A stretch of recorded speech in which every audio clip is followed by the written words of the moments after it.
వైజాగ్ నుంచి వచ్చాక పెద్ద బ్రేక్ వచ్చింది మా నా ట్రాన్స్ఫర్మేషన్ సిరీస్లో ఇవాళ డే 49. వైజాగ్లో అంతలాగా చిల్ అయ్యి హైదరాబాద్ వచ్చాక సెటిల్ అవ్వడానికి మస్తు టైం పడుతుంది నాకు. అసలు డే 49 స్టార్ట్ చేసా కానీ ఒక 1 వీక్ జరిగిందంతా ఈ వీక్లో కవర్ చేస్తున్నాను. ఈ వీక్ ఆర్సీబీ మళ్ళీ కప్పు కొట్టింది అండ్ ఇంకా చాలా జరిగాయి. నాకు ఈ పీజీలో ఉండి ఉండి చిరాకు వస్తుంది. సో ఈ వీక్ అంతా మొత్తం రూమ్ హంటింగ్ అయిపోయింది మా.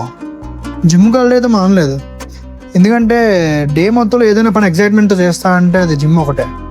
హెవీ సర్ప్లస్ అవుతున్నాం కదా, స్ట్రెంత్ కూడా క్రేజీ ఉంది. ఈ సిరీస్ స్టార్ట్ చేయడానికి మెయిన్ రీజన్ అయితే నా కోసమేమో. రోజు ఈ వర్క్ స్ట్రెస్ నుంచి ఏదైనా డీవియేషన్ కావాలని చెప్పి ఈ సిరీస్ స్టార్ట్ చేశాను. అండ్ నా లైఫ్ని డాక్యుమెంట్ చేసుకుందామని అండ్ కన్సిస్టెంట్గా ఉందామని. బట్ ఈ పీజీలో ఉంటే లైఫ్ అంతా లూప్లో అనిపిస్తుంది. వైబ్ అస్సలు సెట్ కావట్లే.